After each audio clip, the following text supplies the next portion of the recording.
Hello everybody, I'm Adnan Mustafa from Pakistan and I'm doing my PhD in soil science in Chinese Academy of Agricultural Sciences, Beijing, China. I'm the part of IFSA as well.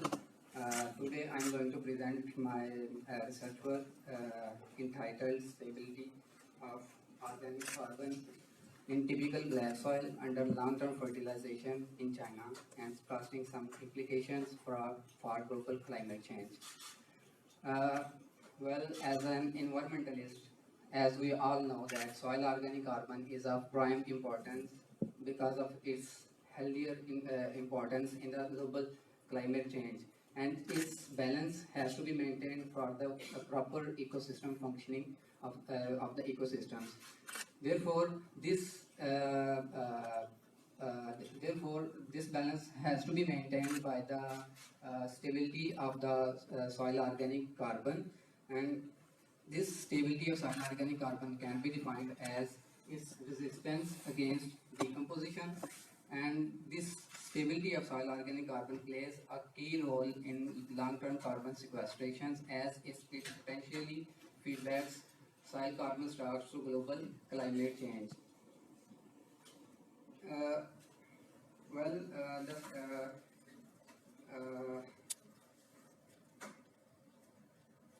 Actually, it is naturally variable across different land uses, soil types, and climatic zones.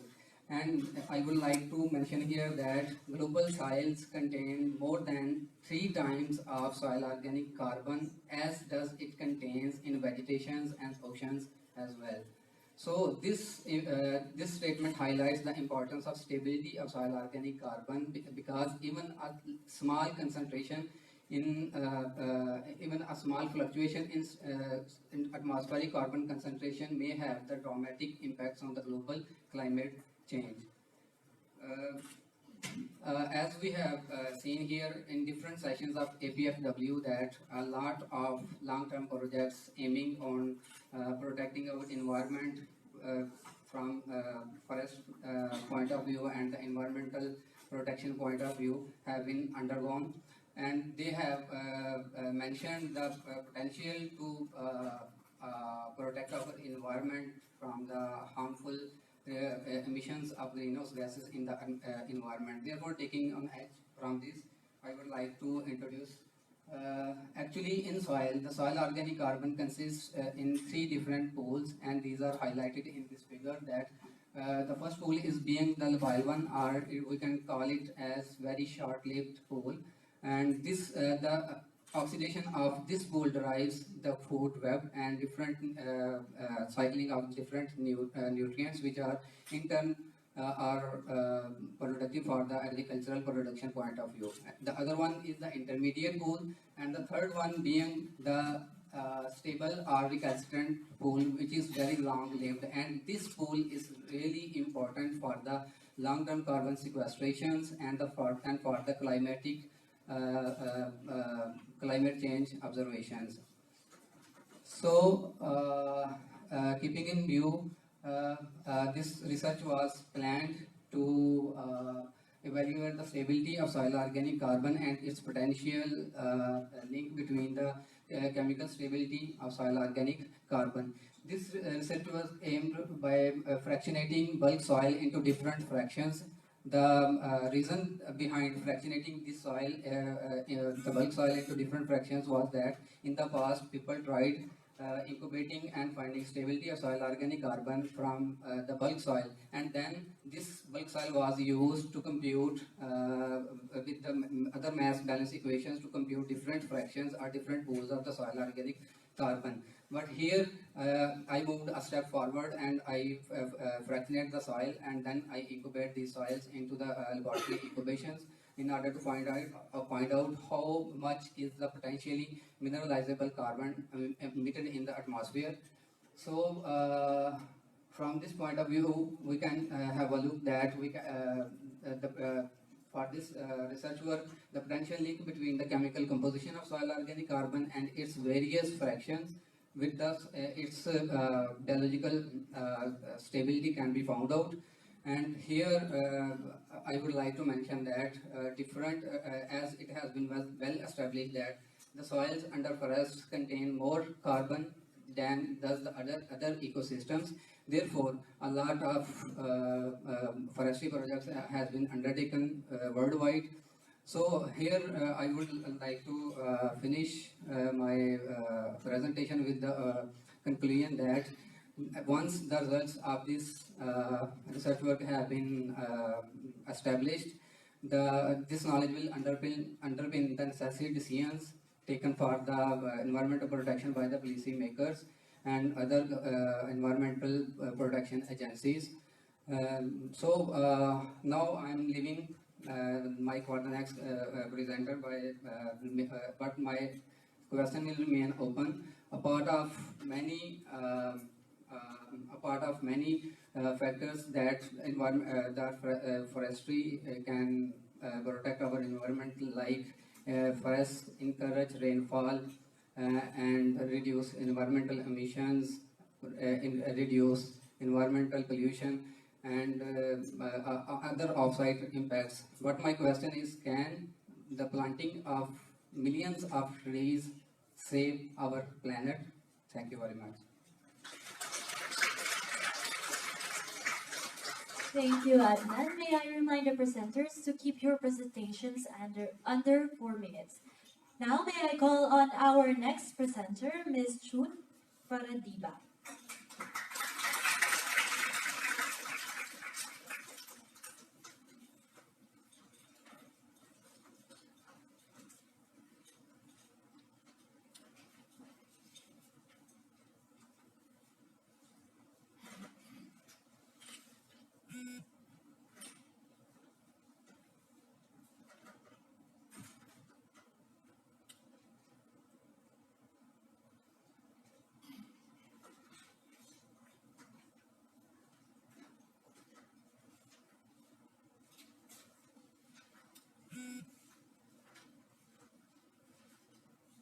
Thank you, Jillian.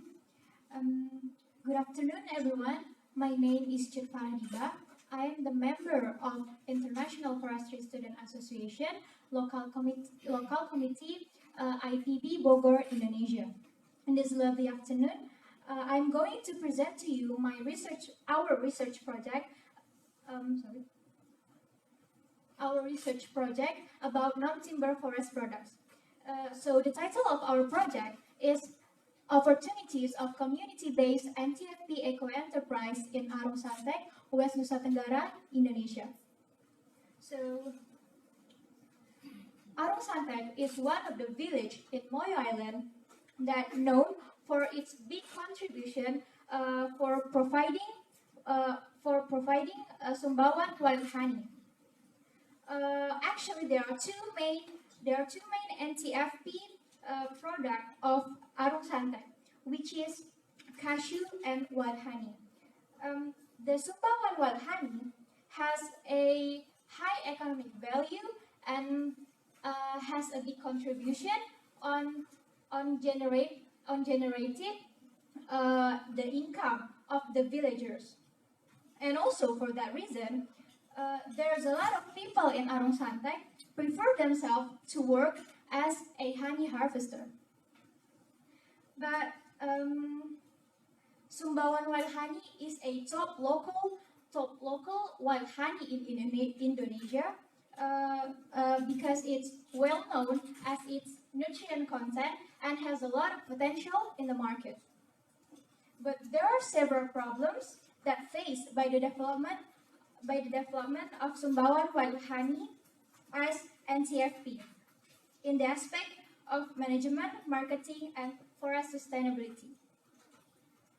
From the aspect of management, some of the issues are the unavailability of the data about the honey production, and also the weak access to the market information. And from the marketing aspect, one of the issue is the honey mostly sold in the form of raw material. There are no value-adding process to the product. This issue is related to the lack of technology knowledge of the villagers.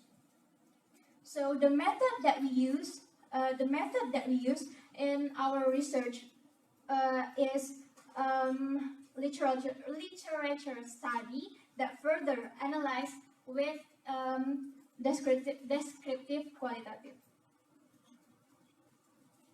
Our analysis shows that there are several major challenges regarding to the NTFP enterprise in Arung Santet, including the lack of assistance in management and marketing, and the tendency of trade market, and in the long term, the tendency of the traditional trade, and in the long term, the environment sustainability that will affect it, the honey harvesting. Based on these matters, community-based should be implemented that further will add job opportunities for the locals.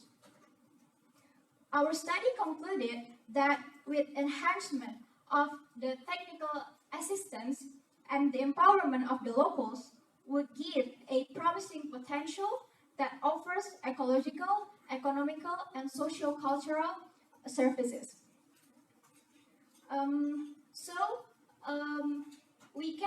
We can share our knowledge, and we can assist the villagers in developing their NTFPs from every aspect, especially from the aspect of management, marketing, and forest sustainability. I think that's all from me. Thank you.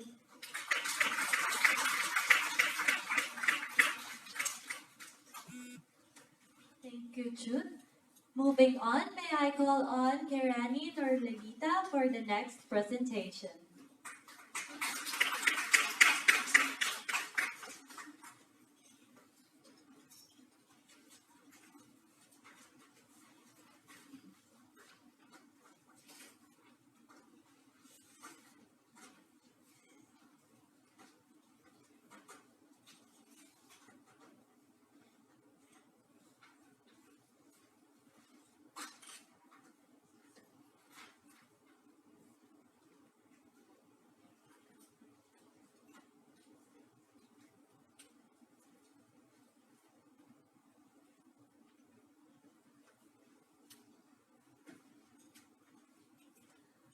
Good afternoon, everyone. My name is Hairani. I'm from Universitas Gadjah Mada, Indonesia.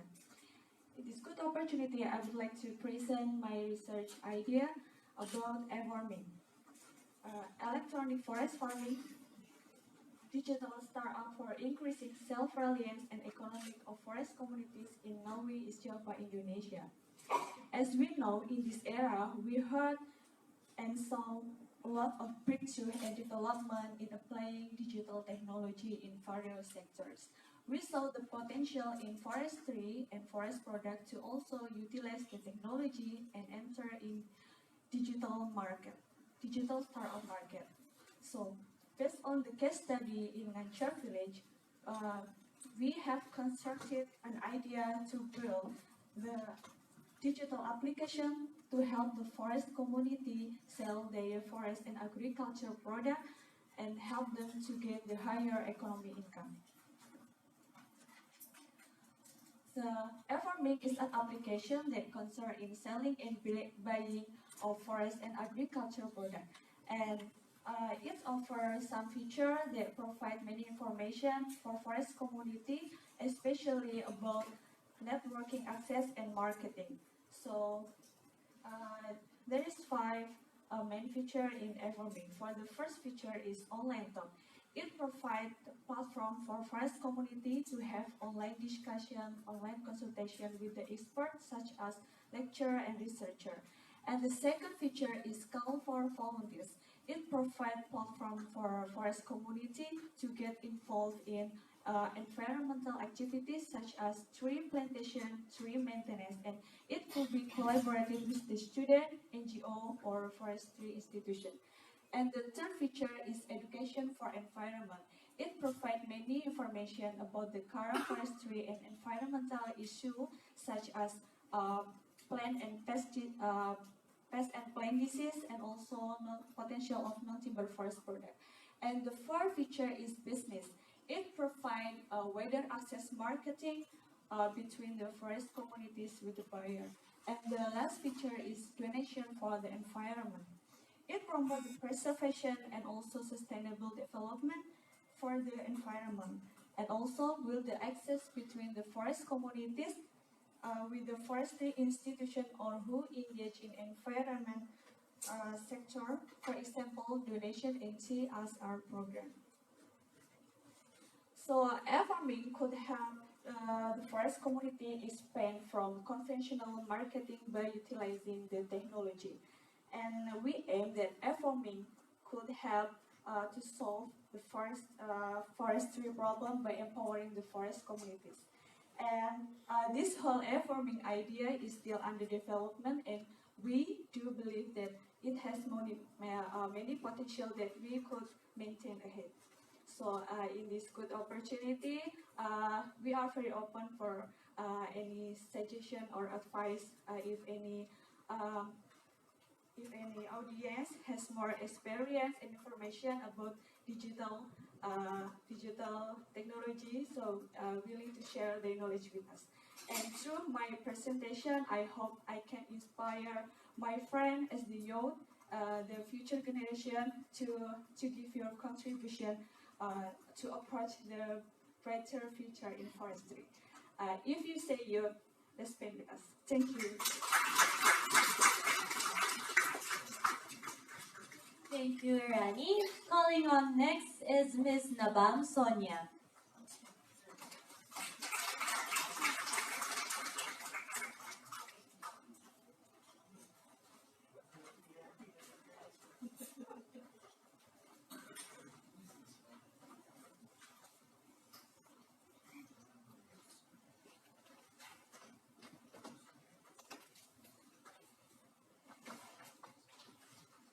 Good afternoon, everybody. Respected judges, my fellow IFSA delegates, and all those who are present here today.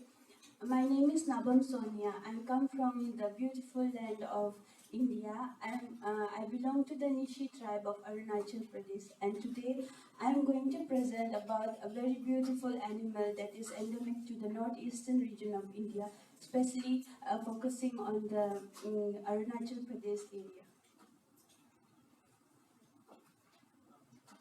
So Arunachal Pradesh is a state in India which is in the northeastern region of India, and Arunachal Pradesh has many tribes and communities which speak different languages and have different cultures. So Nisi community is one of the many communities that is present in India, in Arunachal, and it is one of the most populous tribal community in Arunachal Pradesh.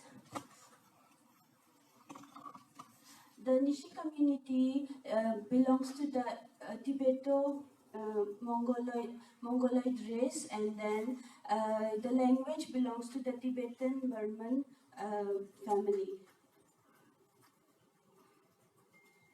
Okay. Most people in the Nishi community depend on agriculture for their food and livelihood, and the most important festival of the Nishi community is Nyokum. Nyokum is celebrated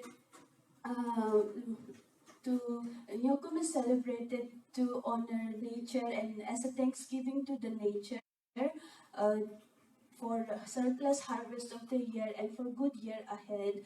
And Mithun is a sacrificial animal that is offered during the festival. So the study area of my research was focused on the Papumpare district in Arunachal Pradesh, and the forest types of Arunachal Pradesh are tropical evergreen forest, tropical mixed evergreen forest, and secondary forest. So, according to the IUCN's Red List data, Mithun is categorized as the vulnerable species and is threatened with extinction in the near future, and its population is declining year by year because of indiscriminate slaughter of the animal during festive seasons, and then deforestation of the forest area in the name of development. So in my research, I have uh, tried to bring some scientific studies which will help people change their mindset um, about conserving nature, conserving the forest instead of deforesting the forest area for development. And then my research consists of three aspects. Firstly, the diurnal behavior of methuen, then feeding ecology, and most importantly, the socio-economic and cultural significance of methuen. As and I have basically specified this only to the Nishi community in Papumpar district of Arunachal Pradesh. Going to talk about the diurnal behavior, I have followed the method of scan sampling and direct observation. In this method, I have studied about the different activity pattern of the methuen. Some of the activities involve resting, moving, feeding, drinking, defecation, urination, and running, etc. And then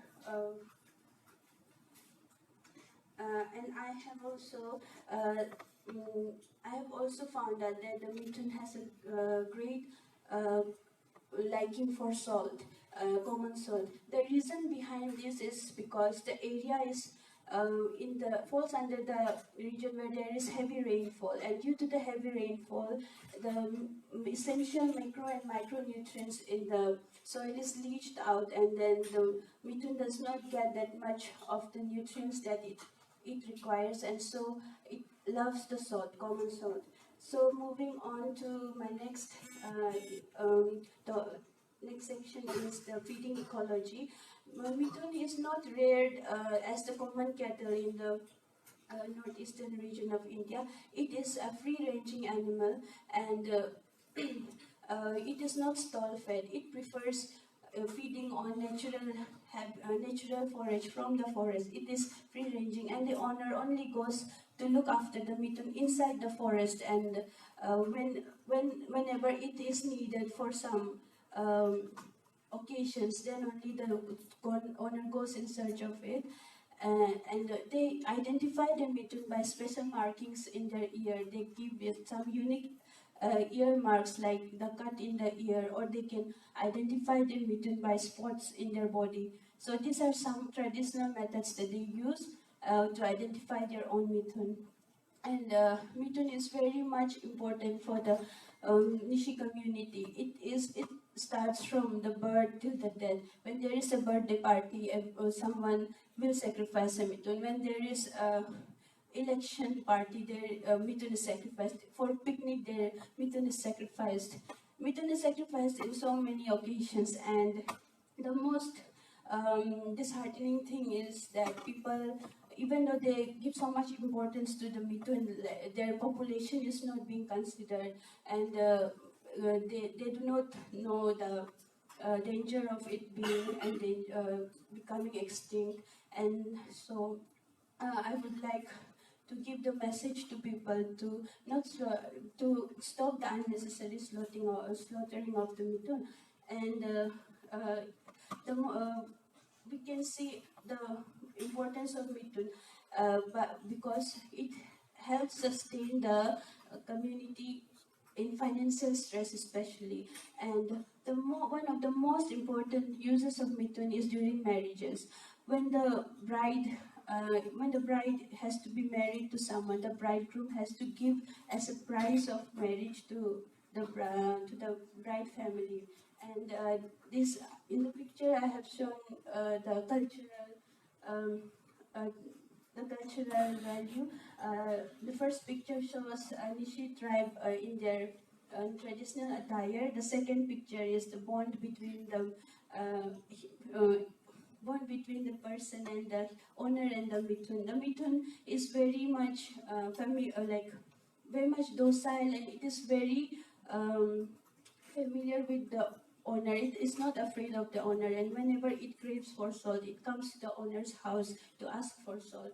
And the third is the habitat type. I have given an idea where it goes for foraging. It lives in the wild. And fourth picture shows the method how it looks. The fifth picture is Nyokum Festival, which I have discussed with you guys. This is the main festival of the Nyokum for the Nishi community, and to show the love and affection of people in my region for the animal. The last picture is of a child petting the mithun, because we not only take mithun as socially important, we also have a special place for mithun in our hearts. So my message to the people, especially of my area, would be to stop unnecessary slaughter of the mithun, and to do something to conserve the mithun. Some of the ideas that I have to give to my people are to engage with the government and the local bodies so that we can protect the mithun, to set aside some habitat of mithun as community forest for the mithun to live naturally in its wild habitat. And also I would like to tell people, if you want the mithun to be protected, don't only focus on the mithun and its domestication. First, protect the forest, and mithun will be protected. Thank you so much.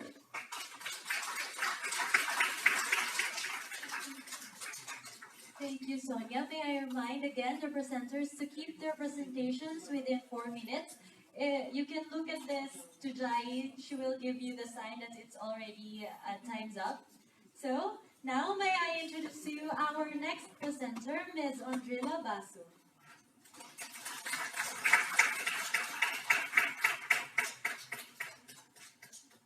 A very good afternoon to honorable guests, delegates, and friends.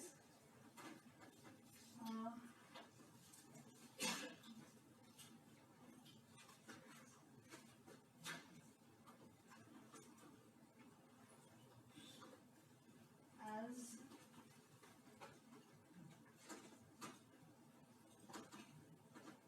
I dearly thank IFSA and APFW for providing us with this platform to showcase our efforts for a better future.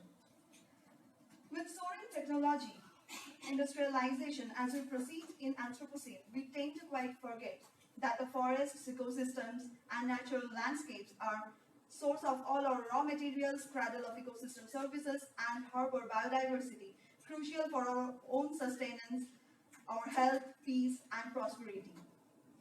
The present study, Social and Ecological Vulnerability of Indian Sundarban Mangroves using DPSR framework, was focusing how anthropogenic aspirations and resultant actions impact on the state of Indian Sundarban mangrove landscape and have a significant impact on human well-being in form of social and ecological vulnerability.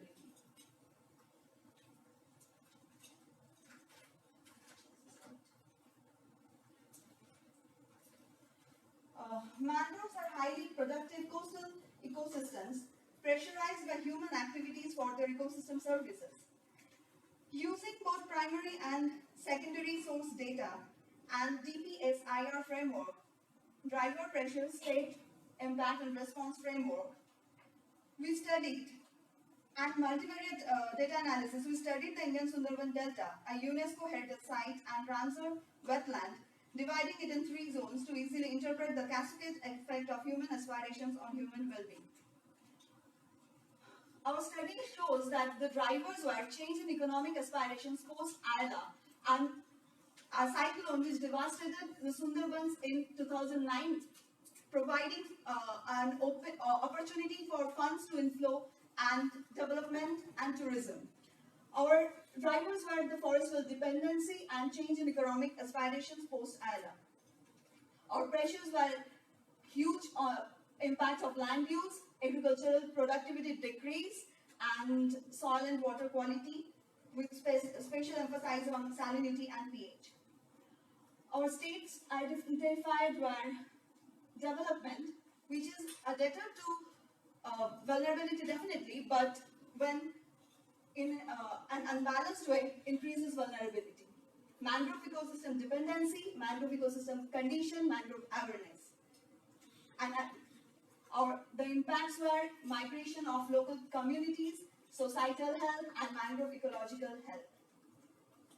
Responses which were found active in the region were awareness and restoration activities. I'd like to draw your attention to this infographic and show that the horse with higher weightage had the higher contribution in vulnerability. In drivers, the drivers' economic aspirations had higher weightage, and in pressures, land use created a lot of pressure on the landscape. Pressure, impact, and state together created together impacted on the mangrove ecosystem conditions, and the awareness and the highest impact was on societal health, while awareness had the lowest impact on vulnerability, emphasizing on its impact on reducing vulnerability. We could see that the central zone was most vulnerable, and although it has higher area under protected area network, because of the sudden driver and increase in economical aspirational changes.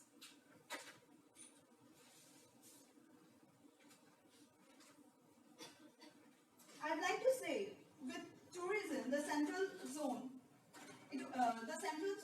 saw drastic changes in aspiration leading to unsustainable practices and vulnerability. More stabilized Western, already developed, was not perceiving any further changes, was least vulnerable, but in real need of responsiveness though. The study suggests we should start considering the various interactions in socio-ecological system led by human dimensions and interlink the sustainable development goals addressing issues and addressing the issues, vice versa addresses the sustainable development goals. With emphasizing on reconnection of nature, technology, and human, I'd like to quote Aldo Leopold that we abuse land because we regard it as a commodity belonging to us. When we see land as a community to which we belong, we may begin to use it with love and respect. And I'd like to emphasize again on reconnecting with nature. Thank you.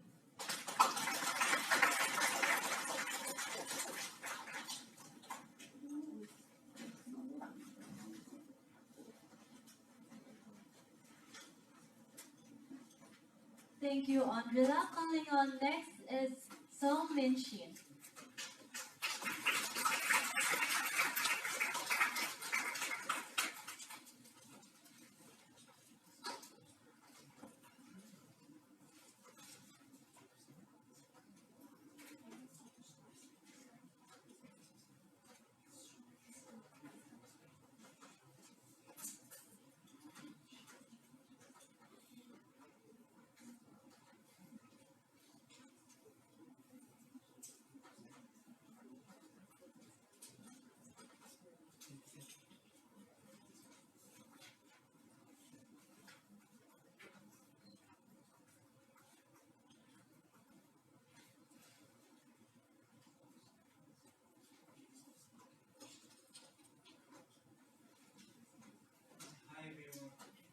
Hi everyone, I'm Shin from South Korea.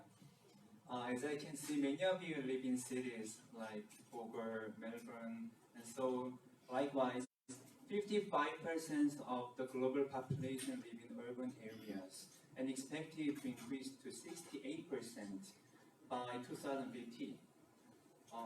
In North Korea, 61% of the population, the total population, live in urban cities and projected to increase 74% by 2050. So the thing is that urbanization has brought a lot of new challenges such as loss of biodiversity, like air pollution, flooding, etc. So since urban green spaces can play an important role in sustainable development and can be one of the critical ways to tackle these issues, There will be numerous efforts around the world, including as well as North Korea, to increase urban green spaces.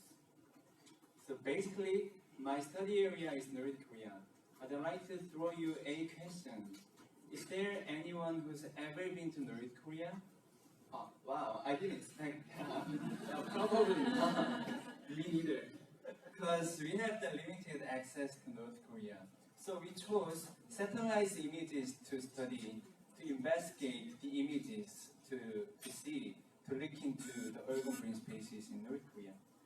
So our study area is Ryomyeong Street, which is located in Pyongyang, the capital city of North Korea.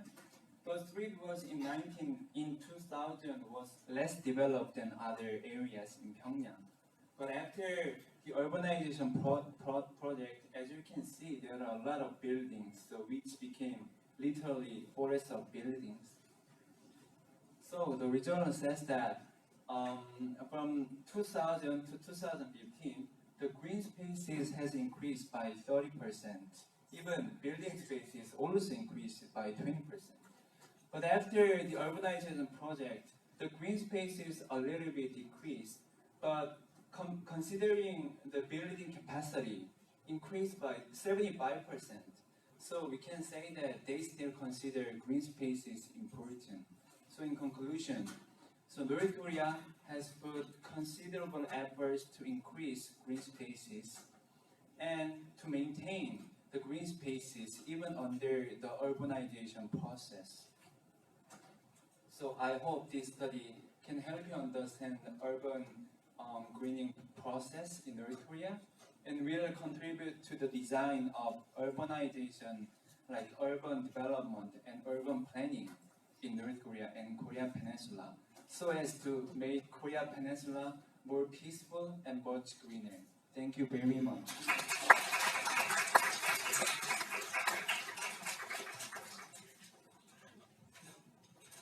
So dull. Okay, thank you so much, Incheon. And lastly, may I call on Mr. Tugo Riba.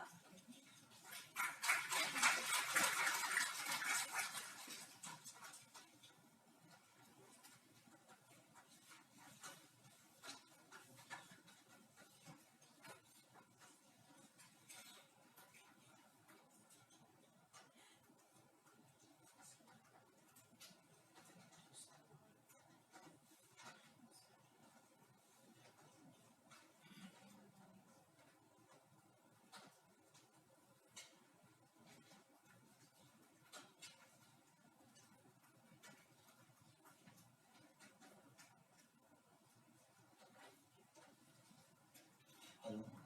Good afternoon, everyone. My name is Tugo Riba, and I'm from India.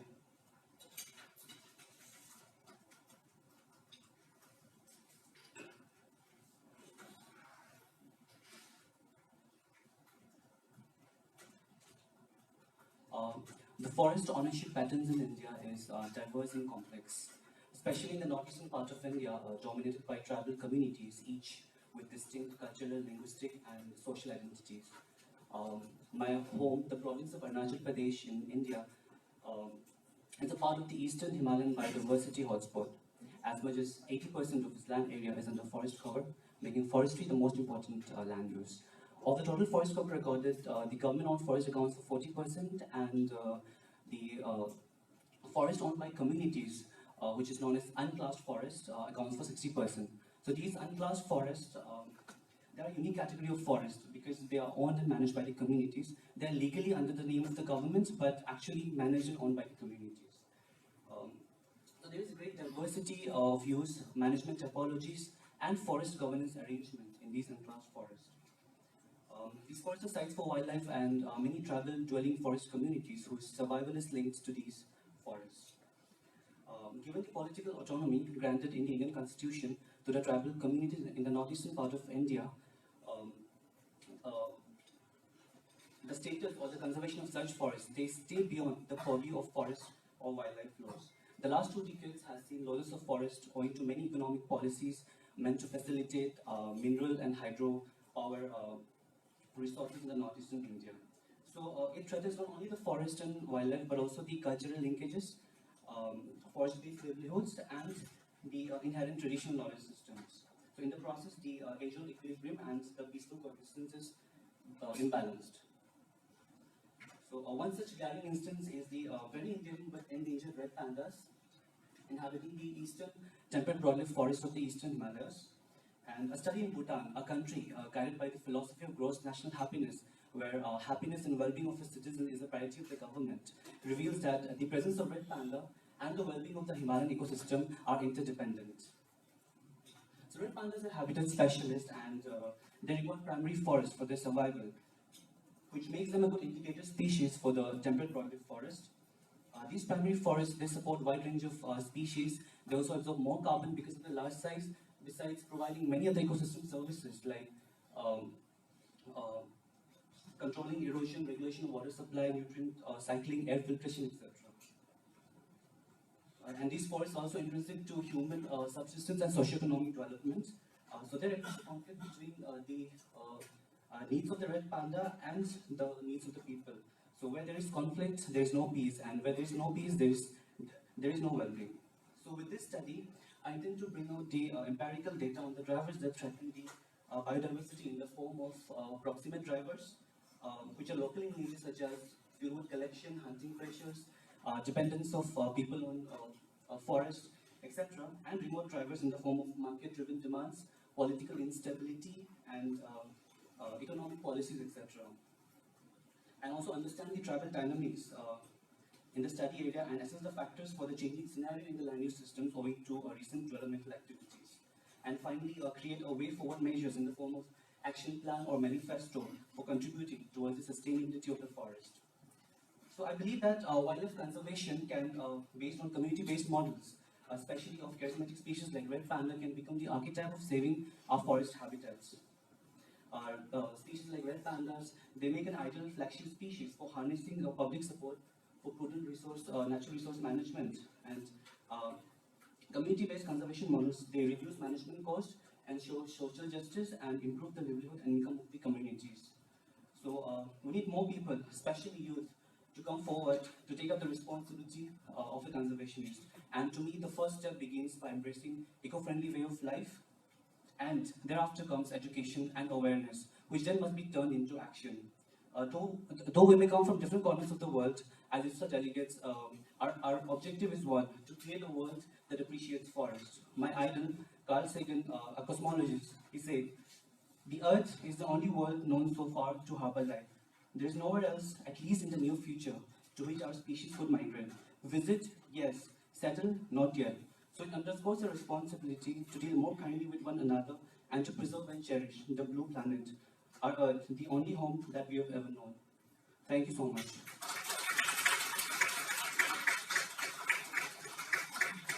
Thank you, Togo. Okay, wait.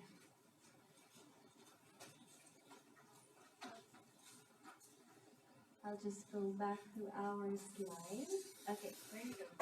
So we have seen diverse studies from different countries. So I am thanking our presenters for giving your effort and time for this. Of course, to our panel of judges, to FAO for giving us this space, and for Bank for supporting us. So we may now choose you can choose your best presenter through online voting. Just go to the respond at that link or text Jai. You can text Jai Chu 458-222-333. Oh, it's like okay. So while you are voting, you cast your votes already. While you are voting, may I call on Miss Siti Maimuna from Indonesia, the champion of Asia Pacific Forestry Week.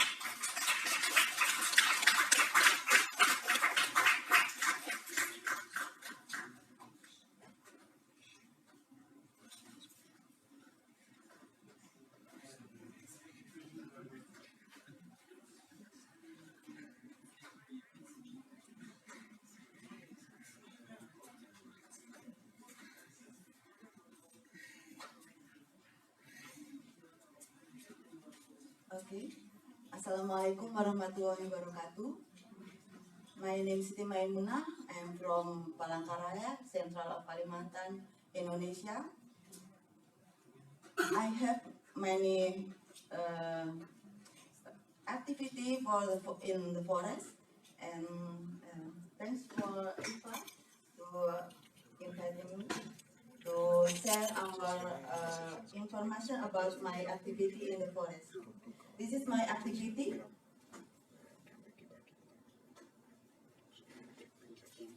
And this is my link collaboration with environment and forestry ministry, and then with UNOPS, UNDP, Hutan Amanah Lestari from Kala Group, and so on. And this is our collaboration university with Michigan State University, University of Exeter, and so on, and Australian National University for to make many projects for forest management. This is our location in Central of Kalimantan in 6 districts like Palangkaraya, and include in Palangkaraya is Mungku Baru in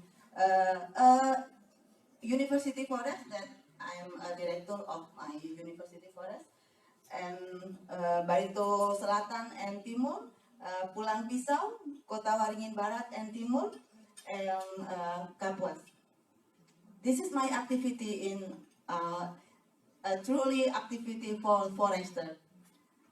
Our activity to manage our university forest, we have 5,000 hectare university forest with naturally orangutan habitat, and we make some collaboration with many countries like UK, USA, and so on. And this is my activity, how to link, how to collaborate with government, with other university, with other foundation to make a good management in our university forest, because my university is the private university without the support of money from my university to develop my forest. This is our collaboration, and this one. This is how to make a better community with the economical value, with many program for non-timber forest product, many program for agroforestry system, and how to manage the traditional forest for them in Mungku Baru. And that is a program with C4 and R&D of Environment and Forestry Ministry and NIFOS from Korea for bioenergy research in peatland, degraded peatland. And then this is for bioenergy species trial in the degraded peatland in Pulang Pisau with C4 and NIFOS. And this project with Peat Restoration Agency in Indonesia, and we have many programs for livelihood activity, and some program for replanting and reweighting. And like this too, for hydroponic of rice in peatland, and silvophysary too, and some to plant the endemic trees in this slide. And this is our activity for forest fire. I am resident 2 in Central Kalimantan, and this is our activity to control the fire in peatland with many foundation, many organizations for in Kalimantan. And this is our activity for biodiversity research to to give some information for international how about our peatland. And this is community facilitating with forest carbon and color group concession to make some group for community for patrol the forest. This one. And this is hydroponic training for community only. And this project with social forestry from environment and forestry for oil palm, for community oil palm plantation. And we facilitate the community how to make sustainable plantation of oil palm. And this is for UNDP project for analyze and to make a baseline data for HCPF in oil palm concession and other community forest in Kota Waringin Barat. This is with restoration with UNOPS. We collaborated with C4 and NIFOS for this to plan some bioenergy species in peatland and how to facilitate the community to some activity for increasing the value of activities. This is our activities in international forum with Michigan State University, and on April 2020, I have an invitation from Michigan State University to present our activity, Islam and forest in my activity. This is with USI from many activity for mitigation the environment from fire and peat degradation. This one, and this is how to make develop my activity to make develop the capacity of our activity for the forest with USI with Environment and Forestry Ministry and me in 2018. The Minister of Environment and Forestry of Indonesia give me award for a woman, pioneer of woman to rehabilitation the field.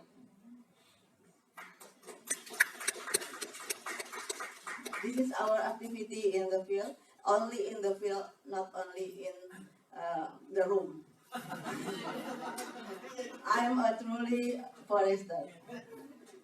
This is our activity in the forest, in the peatland, and with many dangerous situation maybe. This is our activity in the mining concession to make HCPF in mining concession to make any analysis about how to make environment sustainable mining. This one, and this is for forest inventory for the community, for my student, and for Indonesia, I think. And that one to bioenergy develop with C4 and Babedas Kahayan from Environment and Forestry of Indonesia, Ministry of Indonesia. This how to training my student. I'm a dean of agriculture and forestry in Muhammadiyah University of Palangkaraya, and this is my true activity for forestry. And this is a negotiation of with area seeding, with helicopter, how to plan the remote area with bomb of seed with color group concession. And this is my award. And then maybe I have a note for the young forester.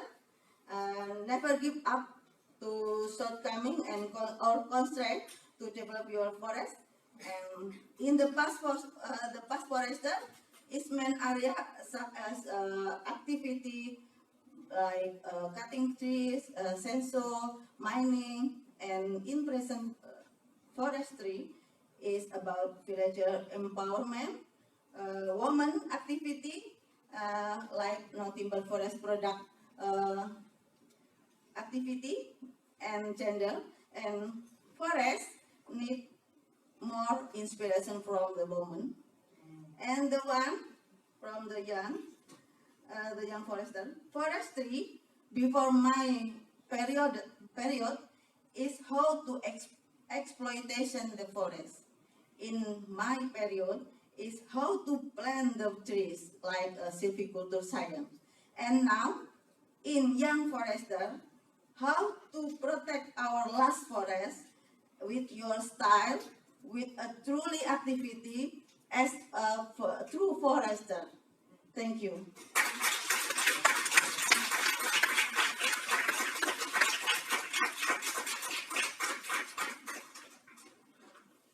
Thank you very much. So again, wait a minute because I'm also the technical staff here. Okay, again, thank you very much, Miss CP. So again, we are extending our votation. So please do message Jai for your best presenter. Text her to 223333. Make sure it's a vote and you can go to the poll. Thank you very much to our champion. At least we got to know why she became the champion of the forest. Because she was just announced and we don't know, right? And now we have approved. Thank you very much. I like what she said. During her period, it was how to plant trees. And now it's how to protect the forests as a true forester in our style. And forests need more inspiration from women, okay? And for the young people, never give up to the shortcomings or constraints to develop your forest. Thank you very much for those inspirational words. Let's give her a round of applause again.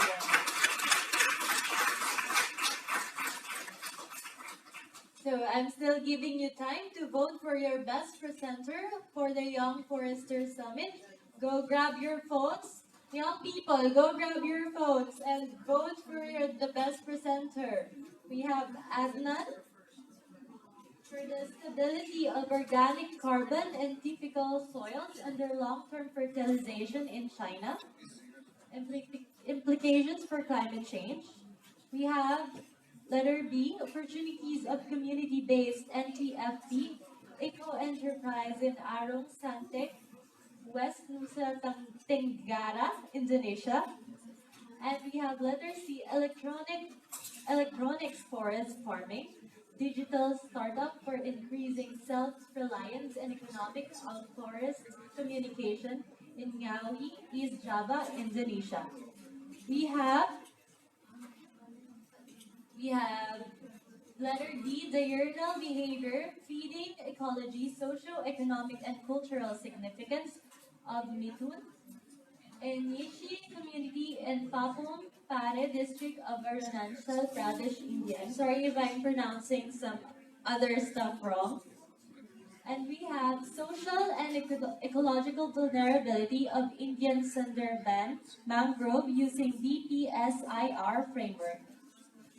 We have letter F, monitoring urban green policy implementations in North Korea, represented in media, using remote sensing, represented in media using remote sensing high-resolution image and object-based image analysis.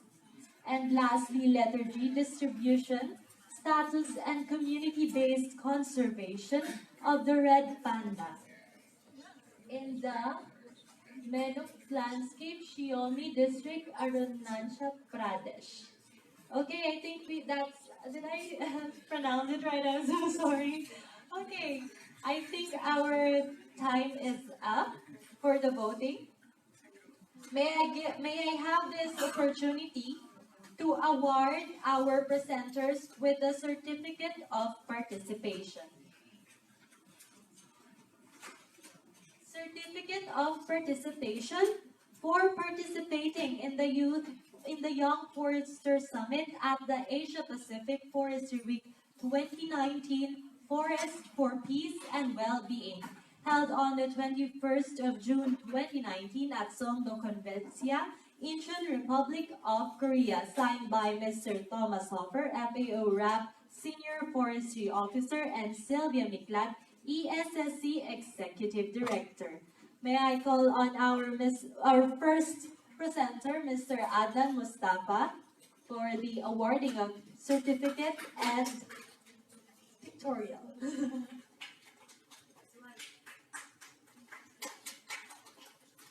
May I call on the judges to go in front for the awarding of the certificate of participation. Yes,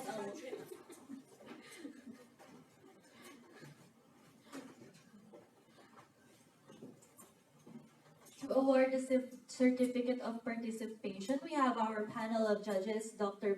Chris M. Orencio, Mr. Yurdi Yasmi, and Ms. Frank Tu Wang.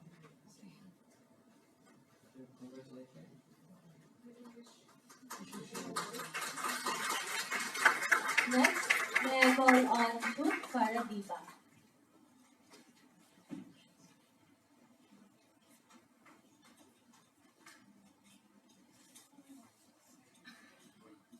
After her, may I call on Hirani Norlalita.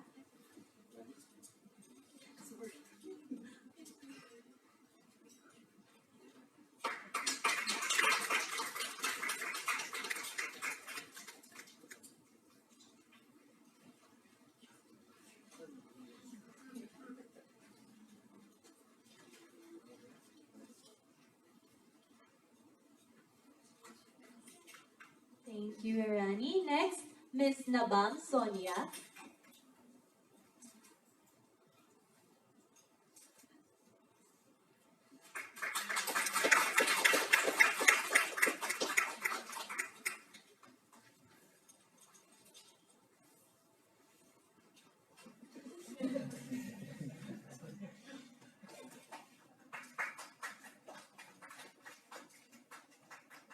Thank you, Sonia. Calling on next Ms. Andrea Basu.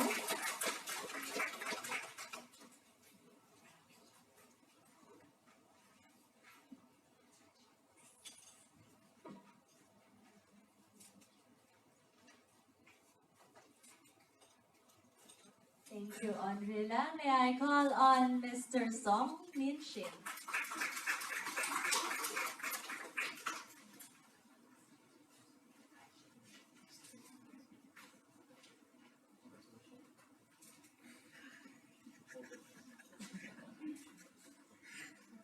Thank you. And lastly, we have Mr. Tugo Riba.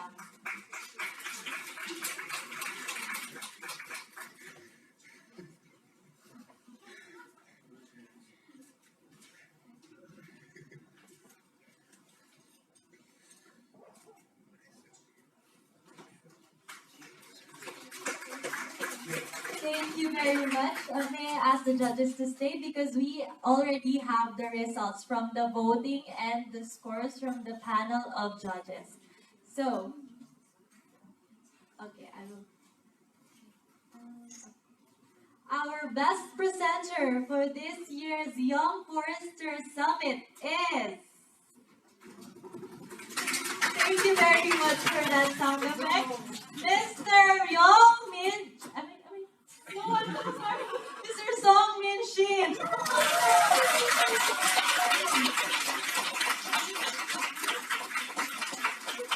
I got overwhelmed, sorry.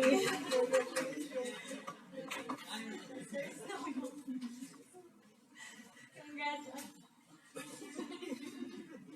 May I ask Jai to come for the pictorial group? Oh, Jai.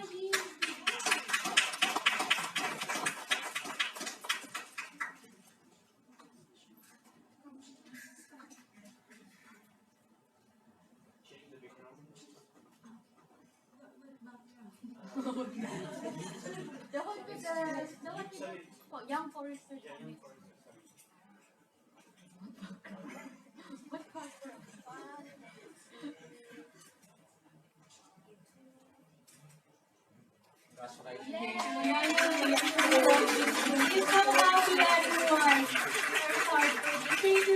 back to our panel of judges.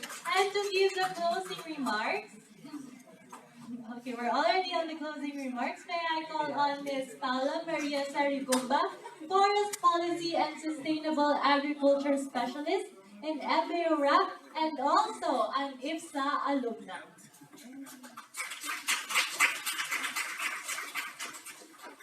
Hi everyone. It's actually Maria Paula, but it's okay. I don't mind anymore. Yeah, it's very, very nice to be here and listen to all the very wonderful researches that you presented today. From honeys to red pandas and from social aspect to ecological aspect. It's very nice because I was once a researcher also before coming to FAO, so I know how hard that this is how hard you've done to do this research, and you've given all your sweat, and I know you have sleepless nights just to finish your research, right? So you all agree. So I really empathize on that. So I am also, as mentioned by Jillian, I'm also from IFSA. I remember my first Asia Pacific Forestry Week was in Beijing, 2011. I was part of the IFSA delegation that time, and I was also I was the head of delegation. I was the Jai of APFW 2016 in Clark, Philippines, and now I'm part of FAO in APFW 2019. So you see my transition there. But I know the first time I was in Beijing, I met few young people like you. So APFW provides that space to get to know each other, learn from different cultures, from other countries. You know how the curriculum in Japan is different from Philippines, how Australian forest management is different from your country, and you share perspectives from each other. So this time in APFW 2019, I met my batchmates actually in IFSA. So I was like, you're from IPPO now, and then the other one is from the Australian delegation. So it's very nice that we start young in emerging ourselves in this kind of environment, and at the same time we bring this youthful vibe when we take positions now. Me from FAO, she's from IPPO, and the other one is in Australian delegation. He was sitting there back there earlier, so it was Jesse Mahoney. So I hope you learned a lot from. Now I see this big group of young people with so much diversity, and I hope you learn from this richness of you coming from different parts of the region. So I don't want to keep you any longer. So thank you, Jai. Thank you to ESSC. Thank you to IFSA for. I know that this Friday is a bit of a not an ideal time to organize this, but I feel like this is a culmination of the youth activities that we've done. I know you started Sunday. You had an activity last Sunday, and now we're on our last day of Forestry Week. So I hope you gained so much experience. You have networked a lot with the youngsters and also the dinosaurs. So I hope you cherish this experience, and by APFW 2027, I hope you also bring this idealism of youth with you, and make the, as CP said earlier, go beyond the classroom, make changes on the ground. Thank you so much.